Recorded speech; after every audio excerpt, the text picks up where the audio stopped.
But there's just one thing.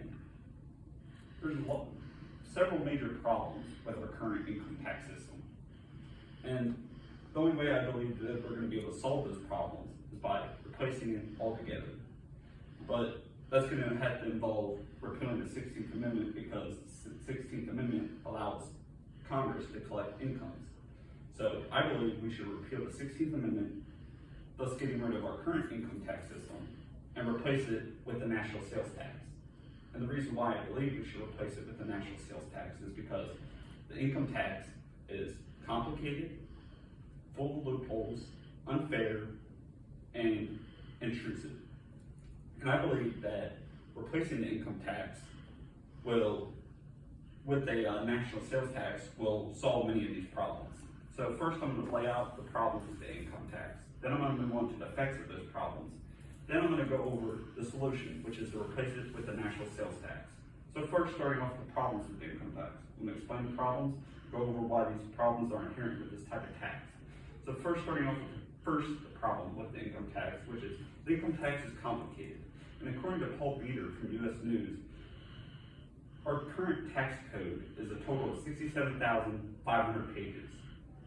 And one of the main reasons for this is because the income tax is a progressive tax, meaning it taxes people based on their level of income and the type of income. So, of course, it's going to be complicated just based off that, because you have a different tax rate for the different levels of income in the different types of income. But plus, on top of that, you have all the rules and regulations that go along with all that. So, of course, it's going to be very complicated just based on that. Now, a second problem with the income tax is it's full of loopholes. And according to Michelle Scott from Investopedia, many of these loopholes only benefit wealthy people and allow them to get out paying their income taxes, while the average hardworking person has to pay their income taxes. So, and this also goes along with the fact that the income tax is unfair, because why should wealthy people get out paying their income taxes while the average hardworking person has to bear the burden of their paying these taxes? And all of this has to do with the fact that how the 16th Amendment is set up, and because it just allows Congress to set up incomes and doesn't put any prohibitions for Congress to create all the types of exceptions and loopholes that they want. Now, going on to another problem with the income tax is the income tax is intrusive. And I don't know about you, but I don't think it's up to the government's business to know how much money that we all make. And the government's only getting more intrusive as time goes on, because according to Jennifer Serene from Bloomberg News, the IRS has just recently started tracking $600 transactions from websites like PayPal, Venmo, Etsy, among several other sites. And if this trend continues, the government will pretty soon know where every dollar is going and whose bank account is going into, which is kind of scary if you think about it. Now, these are most of the problems with the income tax. There's several other problems, but these are the major problems with the income tax. Now, let's move on to the effects of these problems. And first, going back to the fact that the income tax is complicated. Because the income tax is so complicated, this causes people have to spend money on either a program or to hire somebody to be able to do their taxes. So along with having to give money to the government, people have to spend money to be able to do it and be able to file their taxes. Now, moving on to going back to loopholes, problem loopholes, there's several loopholes in place that allow wealthy people to get out paying their taxes. And according to Michelle Scott, several of these loopholes include exemptions to certain types of income or deductions. And deductions are a big one, because deductions allow wealthy people to use expenses that they have to write off their taxes to the point to where they pay barely any taxes or no taxes at all. And this is also goes back, and also another loophole according to Kate Dorr is many of these wealthy people will borrow on their portfolio, which is not taxable, so that's another way that they get around to not paying their income taxes.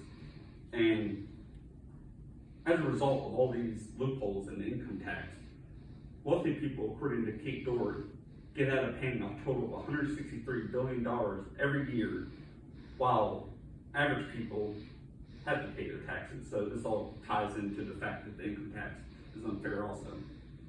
Now, these are most of the effects of the problems of the income tax. Now let's move on to the solution, which is the national sales tax. Now, one of the first reasons why we should replace the income tax with the national sales tax is because the national sales tax will not be as complicated as an income tax. And according to Elizabeth McDonald from Fox Business, under a national sales tax, people won't have to file their taxes or have to keep tax records under an actual sales tax, and only businesses will have to be the ones that do so.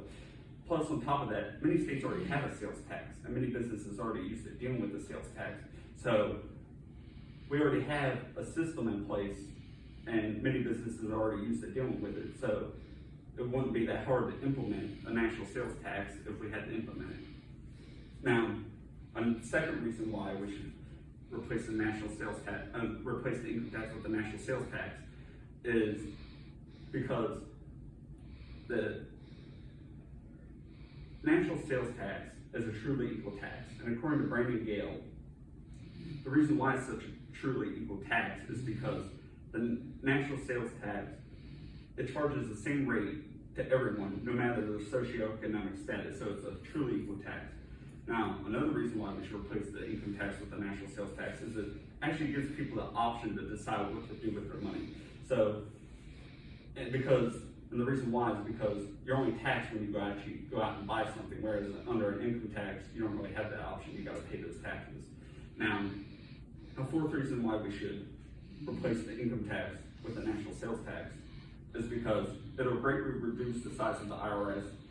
And according to McDonald from Fox Business, under the national sales tax system, the IRS will most likely be reduced down to pretty much an excise tax, as you see. And that's the reason why is because the income tax, the national sales tax won't be as complicated as the income tax.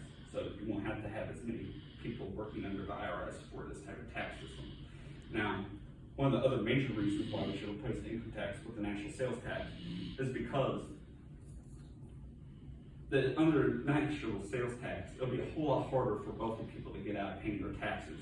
And the reason why is because whenever a wealthy person has to go buy something like a new sports car or something along those lines, they're going to have to pay those taxes because the businesses are going to be the ones that collect taxes at the point of sale. And many businesses aren't going to risk getting in trouble not collecting those taxes.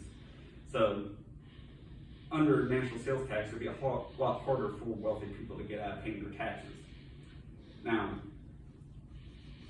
there's one argument against the national sales tax is it could lead to less consumer spending. And while that might be the case, according to McDonald from Fox Business, less consumer demand will lead to lower prices, which will also lead to lower consumer debt. So you have those benefits that go along with that also.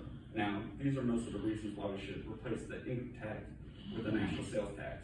But the only way we're going to be able to do so is through the amendment process, because we got to repeal the 16th Amendment and then implement the national sales tax. And under Article 5 of the Constitution, there's two ways of proposing and two ways of ratifying a constitutional amendment. The first way of proposing a constitutional amendment is through two-thirds vote chambers of Congress, and the second way of proposing a constitutional amendment is through two-thirds of the state legislatures calling for a convention of states. And after the amendment is proposed, Congress gets to decide how the amendment be ratified. So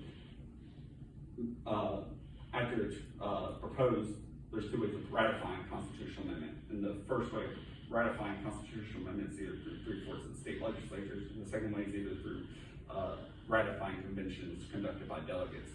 Now, as you can see, there's many problems with the income tax, but I believe replacing it with the national sales tax will solve many of these problems. But it's not going to be easy because it's going to involve the amendment process, which is not very easy to do. So, but I believe if the American people come together and get their members of Congress to either try to propose the amendment or get their state legislatures to call for a convention of states, then we'll be one step closer to getting it done. But like I said, it won't be easy, but it's up to us to get it done. Thank you. Thank you.